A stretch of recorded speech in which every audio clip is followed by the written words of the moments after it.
Ninawasalimia tena wapenzi wa masomo yangu ya Kiswahili. Nongeye kubasuhuza abakunzi b'amasomo yanjye y'Igiswahili. Leo tunaendelea na somo lipya. Uyu munsi tukomeje n'isomo rishya. Somo la leo ni majina tunayotumia.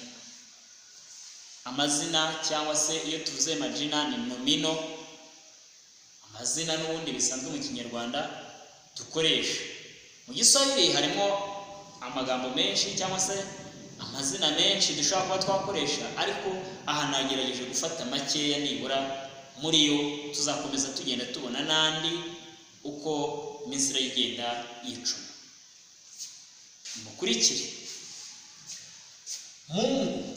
Iyo tuvuze Mungu tuba tuvuze Imana. Yesu. Iyo tuvuze Yesu tuba tuvuze Yesu nk'uko mu Kinyarwanda tubivuga bamwe bandi tukavuga Yesu. Biblia mbavuze Bibiliya nk'uko mu Kinyarwanda tuyifite ariko yitwa chakula. Chakula ni ibiryo. Pombe ni inzoga. Maji ni amazi.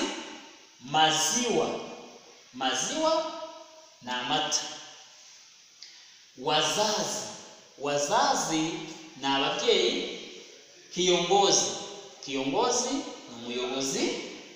Shamba ni umurima. Msitu ni ishyamba mu Kinyarwanda. Nyumbani ni mu rugo. Nyumba ni inzu. Choo ni umusarani. Inchi igihugu. Raisi ni president. Wapenzi wa masomo yangu, hapa ndipo tunamalizia somo la leo. Kunzi wa masomo yanjye hano nsoreje somo ry'uyu munsi. Ndabise gukora subscribe, like, share na comment. Komeza kudushyigikira. Aheri, Mungu abarinde.